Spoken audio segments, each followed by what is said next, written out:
Coming soon to Kickstarter, Emperor of the Gaels.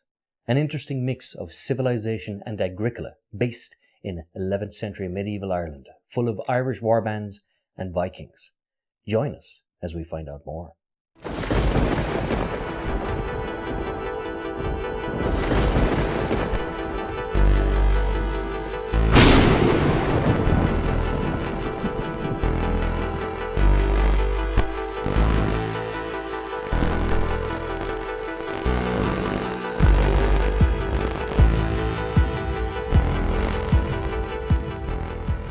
Hello and welcome to The Lucky Roll, an eclectic channel for eclectic games. And today we're delighted to be previewing Emperor of the Gaels, the first game by up-and-coming Swedish company Triturus Games.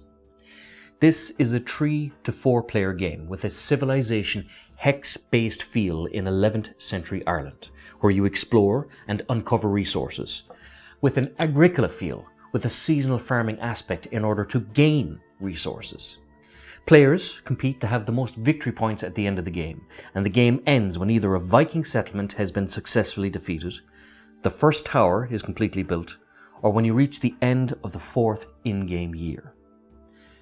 The game takes place over 4 years from the spring of 1011 AD to 1015 AD, and is set during the time of Brian Boru, who is the High King of Ireland, or as we say in the Irish language, Ordrí na hÉireann. However, unlike previous High Kings, Brian Boru was the Ordrí credited with the defeat of the Vikings at the Battle of Clontarf, and was referenced proudly in the Annals of Ulster and the Book of Armagh as the Emperor of the Gaels, hence the name of Triturus' first game. During the game, players compete not only with each other, but also Viking invaders who have settled on the eastern side of the island in 2 areas of Dai Flynn and Weisfort, which are the few place names on the board written in Old Norse and not Irish. A very nice little touch I was very pleased to notice the first time around, and an early indicator of the love and care that has gone into this game by the developers. There are multiple mechanics at play in this game, such as action card drafting, battle mechanics, and a multitude of resources such as cattle, sheep, stone, metal, farmland, which all allow you to garner both victory points and position in the game.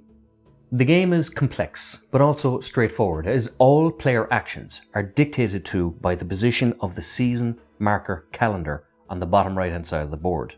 Depending on the seasonal calendar marker, players will sow seeds, milk animals, take from a selection of available actions, trade at the fair, livestock husbandry, and endure a Viking AI turn. Variations of this pattern is followed 4 times, 1 for every season, in total over the course of 4 years, and through these available actions, players accomplish tasks, increase resources, engage in battle and raids, and earn victory points. This set pattern of play allows the game to become elaborate without drowning in complexity, as players can focus on one element per action turn and ensure a good balance towards the end of the year, as other available actions include explore, hunting and fishing, produce, build, battle and move, develop, raid, and take the crown, which essentially is the first player marker, but nevertheless encompasses other responsibilities, such as rolling the dice for events. All of these actions allow players to expand and develop their resources in the creation of new livestock, warriors, workers, and ships. The Viking AI is dictated by a dice roll and is completely random as a result, which can lead to Vikings making incursions on land or moving along the longship track. Irish warbands can engage with the Vikings on land. However, if the Viking token reaches the end of the longship track, the Vikings engage in a raid on all players, and all players must either opt in to assist in the defense, pay the nose tax, an infamous tax in which the Norsemen nearly sliced off your nose if you did not pay, or watch helplessly as your lands and resources are plundered. These decisions are taken in secret, so a craven and devious player can pay the nose tax and allow the Vikings to plunder their opponents, or indeed save their own fleet to protect only their own clan rather than serve for the common good. Victory points are gained during the game with development cards, military engagements with Vikings, and certain cards with endgame conditions such as victory points for tags like prosperity, armaments, and possession of certain icon cards. You also get victory points per settlement, ship, animals, the level tower built with a whopping 30 victory points for a level 5 tower, and finally 1 victory point per 25 silver. On their website, Triturus Games humbly say that the game is not an exact depiction of history, but I have to admit that I am nonetheless impressed at their dedication to this period of history and their various nods to the period. The board is dotted with Irish language names. The rulebooks are referred to as the Brehon Laws. The Brehon Laws, of course, are what the ancient code of laws in pre-Saxon Ireland were known as. And the reference to the aforementioned nose tax raised quite a few eyebrows with both myself and my friends, as we suddenly remembered it as children from our early primary school history lessons. The focus on essential living, such as harvesting, animal husbandry, trade, and only being able to do so at certain periods of the year, reminded me of many novels I had read previously on the period, where clans lived and died by the success of a harvest, or indeed the successful raid of one. Battle and raiding could only be done at certain periods, or indeed only worth doing so because of harvests, so the calendar mechanic, whilst practical in allowing you to effectively manage all the factors at play in the game in a straightforward way, was also thematic, as the rest of your year, such as the fair and indeed the following year again in terms of seeds sown or animals husbanded, can depend on your fortunes in that particular season.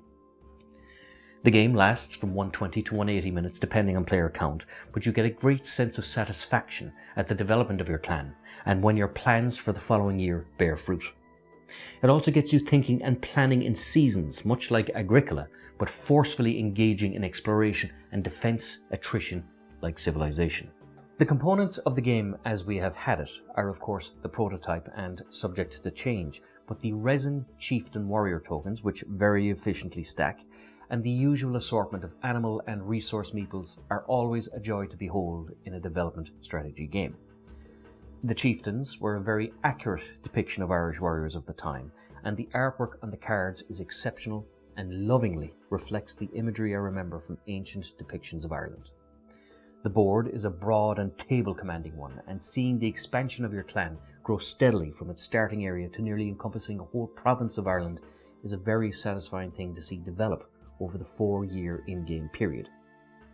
Finally, last but not least, the board game cover itself is a beautiful depiction of a monastic scene by Northern Irish artist Philip Armstrong, which sets the tone of the game as a faithful portrayal of Irish medieval life, rather than just a focus on the Irish victory at Clontarf, for which the period is famous for. I am, of course, naturally biased, as this is a game based on a very important period of Irish history that everyone in Ireland remembers proudly. Nevertheless, this game was a joy to play and a privilege to preview, as it gave us all a slice of other aspects of life at that time, rather than just the conflict and the raids which normally encompasses that period of history.